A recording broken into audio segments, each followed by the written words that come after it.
And let's remind you that in a move to ban open grazing in the southern parts of the country, the governor of Ondo State, Akeredolu, has now signed into law the anti-open grazing law bill.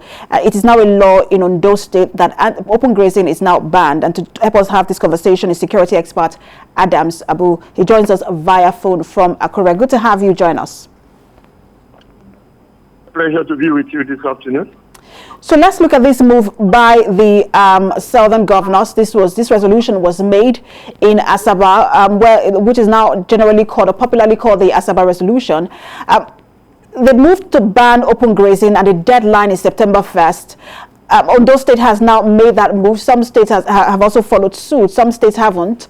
But let's look at what this means for the impact that this could have on the general security in Ondo State and just the southern region as a whole.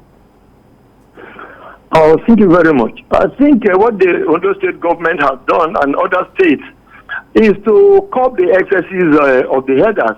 I mean, it is, we are all aware of the fact that their uncontrolled movement had created a lot of security challenges for this country. Not only for the genuine herders, but the criminal ones have infiltrated them and have been perpetrating all manner of, criminalities. So, by the law law enforcement agents now have authority to deal with the situation as it were. But the only thing is, I would expect other states that have not taken the same action to do so that they will not move from one state to the other and continue their evil activity or criminal activities there.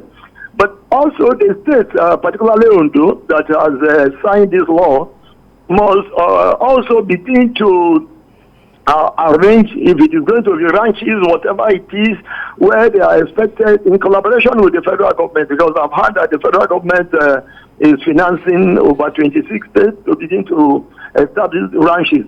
The truth is that they must have somewhere to move their heads and then look after them. We need to provide that alternative if we don't want them to break the law with impunity. So, two things: providing the alternative, which is very necessary, and ensuring that other states also, do the same, so that these guys will not move from one place and overload the other areas. All right, so you said something earlier, because some states are yet to sign this into law. Today is the deadline. Yes. What could this mean? Because it does seem now like the body language is different. It seems like some state governors are no longer interested. You see, and this is the challenge that we have always had in this country, and why we are where we are today security-wise.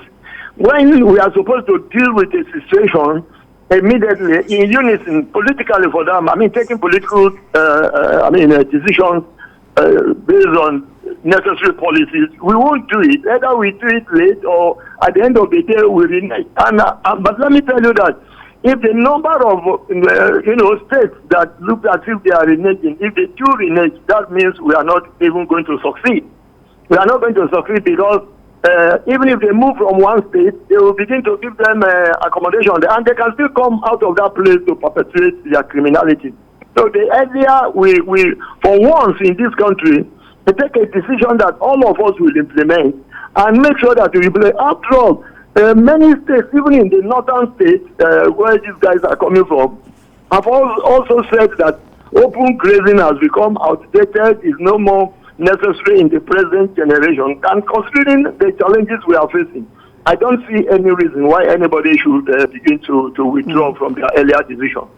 It's a complicated one if these states do not sign, but we'll see how this plays out. Security expert Adama, thanks for sharing your thought with us. I appreciate you. Thank you.